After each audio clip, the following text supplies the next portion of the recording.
Hello everyone and welcome to the second session of Technical English and Terminology. Technical reading goes beyond decoding words. To succeed in comprehending technical documents, it is essential to develop active and effective reading strategies. This section will guide you through techniques to extract valuable information and fully understand complex concepts in technical documents. So why is active reading important? Active reading is essential because it allows you to dig deeper into complex technical content, making it easier to comprehend and remember. This is especially important when reading technical stuff like electrical engineering documents. Here are some ways to actively read. Let's start by asking questions during reading. Why do we ask questions during reading? Asking questions helps you engage deeply with the content and gain a clearer comprehension of the subject matter. It encourages critical thinking and active involvement with the text. Let's learn how to do this with an example related to electrical power.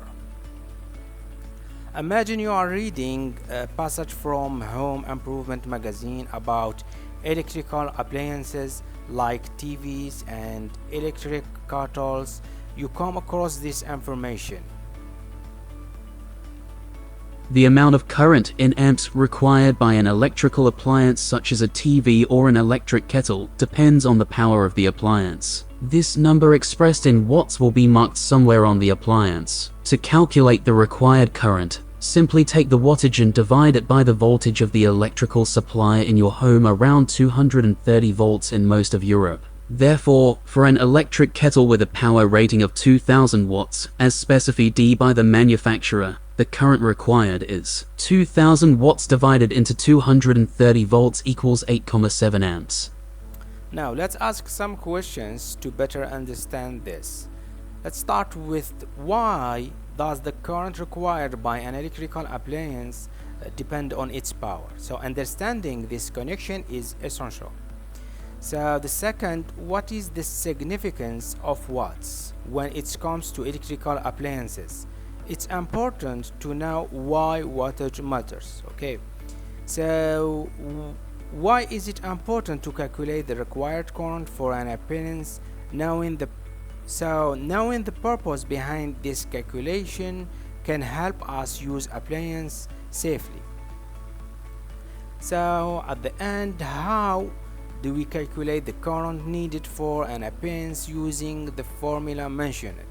So a clear understanding of the calculation process is essential for practical use. Okay, so asking these questions why reading helps us dig deeper into the topic of electrical power and appliances. It clarifies the information and ensure we comprehend it thoroughly. Okay, so how does note taking aid comprehension? So note taking serves as a powerful tool to capture and remember essential details. It helps you summarize complex information in a way that's easier to digest and refer back to. So let's explore this with an example related to electrical currents. Imagine you are studying electrical current and you come across this information. The current from a cell is direct current, DC, a constant flow of electricity which travels around a circuit in one direction. The electricity supplied to homes and other buildings called mains electricity is alternating current, AC. Unlike a DC supply, an AC supply flows backwards and forwards, its direction continually alternates. The rate at which the current alternates, called the frequency, is measured in Hz. For example, in the UK, AC supply is 50 Hz, it alternates 50 times per second. On a graph, the AC supply of mains electricity forms a sine wave. The current supplied to most homes is single phase, it forms one sine wave. In factories and large buildings, which have powerful electrical equipment, the supply is often three-phase, effectively three currents, each with a different phase, timing. This provides a smoother supply as it reduces the gaps between the voltage peaks. Note, the term mains electricity is not used in American English. Terms like supply are used. So, now let's practice note taking. So we have DC vs AC. Note that DC is a constant flowing in one direction, while AC alternates continuously. So frequency is measured in hertz. Okay. So we have also AC supply characteristics. Describe the characteristic of AC supply. Such as the 50 Hz frequency in the UK and its sine wave shape. So we have also single phase and three phase. So differentiate between the single phase and three phase currents. Highlight the smoother supply in large buildings due to the three phase systems. So we have also language variation. Make a note the language variation. In American English they use term like supply instead of mains electricity. So effective note taking condenses complex information into manageable points for better comprehension and future reference. So why are keywords important in active reading? So keywords act as signposts guiding you toward the core concept of the topic. They help you focus on essential information and understand the document's overall message. Let's practice this with an example related to power generation. Imagine you are reading about power generation and you come across this information. Mains electricity is produced at sites called power stations, which use large generators. A generator converts mechanical energy to electrical energy. A generator rotates a magnet within an iron surround. The iron, called an armature, has coils of wire around it, called field coils, or field windings. As the magnet rotates, it causes current to flow through the field coils, due to electromagnetic induction. Now, let's identify the keywords and key concepts. So, we have mains electricity, so a critical term that refers to the electricity supplied to home and buildings. Okay, we have also power stations, key for understanding where electricity is generated. Okay, we have also generator central to the process of converting mechanical energy into electrical energy. Okay, we have also mechanical energy, a fundamental concept, the source of energy for electricity generation. Okay, so we have a magna, iron, armature, coil, field coils, field winding. That's technical terms related to the component of generators. Okay, we have also current, electromagnetic induction. This concept central to understanding how electricity is produced. Okay, so by identifying these keywords and key concepts, you can gain better understanding of the main idea main ideas and structure of the text.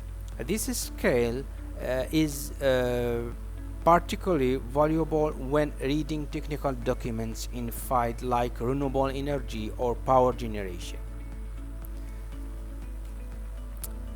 So here, learn the main idea and the key. So every story or document has a main idea, like the heart of the story. Therefore, understanding the main idea and the key concepts in technical reading is like finding the main road on a map. Okay, let's explore this concept further with an example related to electrical circuits. Imagine you are reading about electrical circuits and you come across this information. The photo below shows a simple electric circuit. A cell provides an electric current. This flows through wires, which conduct the electricity, provide a way for it to travel. The current is used to light a lamp. So, like all circuits, the example includes an electrical supply, in this case, the cell, an electrical conductor, an electrical path, in this case, wires, one or more electrical components, electrical devices, in this case, the lamp, which have a function. Now, let's identify the main idea and key concepts. The main idea of this article is the main idea of this passage, is to explain the components and function of simple electrical circuits. It is about how electricity flows in basic circuits, highlighting the cell, wire, and a lamp as essential elements. Okay, so for key concepts we can find electric circuits, so the central concept which involve the flow of electrical current through a specific path. So we have also a cell, an essential component that provides the electrical current. We have also wires, electrical conductors that allow the current to travel. We have a lamp, an electrical component that serves a function in the circuit by producing light. Okay, so by learning the main idea and key concepts, you can navigate through technical tasks in fields like electrical engineering more effectively, just as you would follow the main route on a map to reach your destination. So think beyond the text. So in the field of electrical engineering, thinking beyond the text means connecting technical concepts to real life situation. It's about recognizing how what you are learning relates to your everyday life. Here is an example to help explain this idea. Imagine you are reading about the voltage levels used in electrical power transmission. The supply may be stepped up to over 400,000 volts at the point where it enters the large transmission lines, long-distance power lines, leaving the power station. It is normally then stepped down in stages, first passing through a wider network of lower voltage transmission lines, and finally through the small distribution lines which supply streets and houses in many countries at around 230 volts.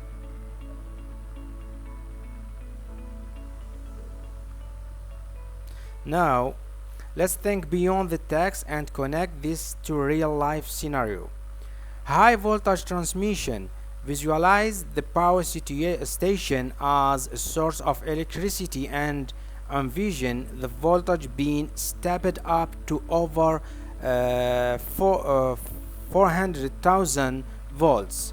Think about how this high voltage is like the electricity flowing through long distance power lines, which are like highways for electricity. Lower voltage transmission, picture the electricity stepping down in stages as it passes through lower voltage transmission lines. Consider these lines as the network of roads and streets in your city, carrying electricity closer to where it is needed. So we have distribution lines. Imagine for distribution line, imagine the electricity finally rushing the small distribution lines similar to neighborhood streets, providing power to homes and houses at around 230 volts. Think about how this voltage is what you use to power your appliances and devices. So by thinking beyond the text and making this connection to real life scenarios, you can grasp the practical applications of electrical engineering concepts such as voltage transmission and distribution. So this approach enhances your understanding of how electrical systems work in the world around you. Okay. So for visualization is a powerful tool that can turn understanding electrical circuits into a mental movie. When you read about electrical systems and circuits, try to imagine mental images of the components and how they work together. Here is an example to help explain these concepts. Imagine you are reading about the journey of electrical current from power station to home. Current from the generators leaves the power station and enters the power grid, or grid, the network of power lines, cables, which transmit it around the country. At the point where it enters the grid, the electricity flows through transformers, specifically step-up transformers, which increase voltage and decrease amperage. This reduces the energy lost from the power lines over long distances, as high voltage supplies flow more efficiently than low voltage supplies. Before the supply is used by homes and other buildings, it passes through several step-down transformers, which reduce its voltage and increase its amperage. Now, let's visualize the key components of this electrical journey. So we have a power station. Envision a large facility with generators producing electric currents. We have power grid. Picture a vast network of power lines for the country. Okay. So transformer, imagine these devices as they change the voltage and amperage of electricity. So we have step-up transformer. Visualize transformers that make the voltage higher and amperage lower for efficient long-distance transmission. Step-down transformers create an image of transformers that decrease voltage and increase amperage to prepare the electricity for use in homes and buildings. Okay, so by visualizing these elements, you can better understand the complex process of electricity transmission and distribution. So visualization enhances your comprehension and retention of technical information in electrical engineering.